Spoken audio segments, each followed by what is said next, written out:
Colliers are saying about their next step. But up first tonight, we know Black Friday is all about the deals, but today some shoppers were asking to spend more than the price tag. Our Celeste Springer explains why.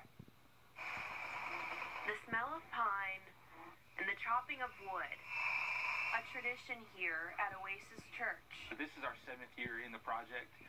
Over 6 seasons, we've raised over $300,000, and this year we should go just over $350,000 with all 7 years. You'll find rows of trees at every price point, but listed on the TVs, the names of people who asked to be charged a little or even a lot more. They'll buy a tree for $200 or $300 or $400 or $500. We've sold trees for $2,000. You know, we do that. That happens every year. It's because every penny spent on these trees goes straight back to benefit kids globally and locally through programs throughout the year. On the local level, it allows us to provide Christmas for kids that normally would not get a Christmas. From a global perspective, our children's homes in Cambodia, our learning center, our school in Israel, all benefit from the project. And when you're out shopping for the gifts to go under your new tree, the Boys and Girls Club is asking you to keep them in mind. They're needing unwrapped toys, new coats, and socks donated for their kids. And the Family Y is asking for new bedding, stuffed animals, and Bibles throughout the end of the year. And even after the gifts are unwrapped and the tree is out on the curb, the significance of your hard-earned dollar is here to stay. Man, they're still making an impact and making a difference even after the tree is gone. I love that about Buy a Tree, Change a Life. Celeste Springer, on your side.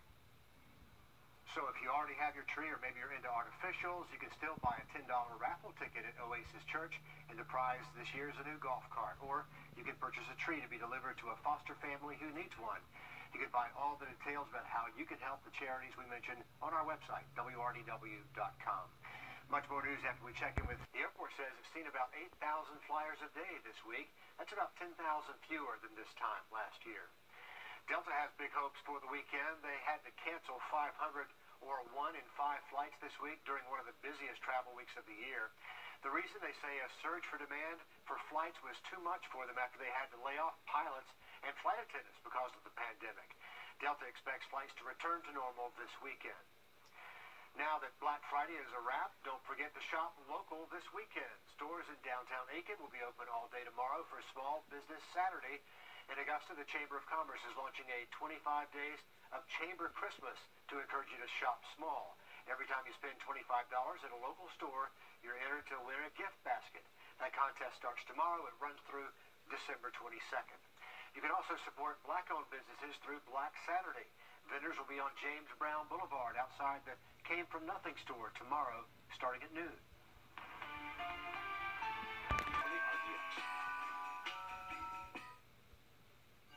From our News 1226 family to yours, have a very happy holiday season.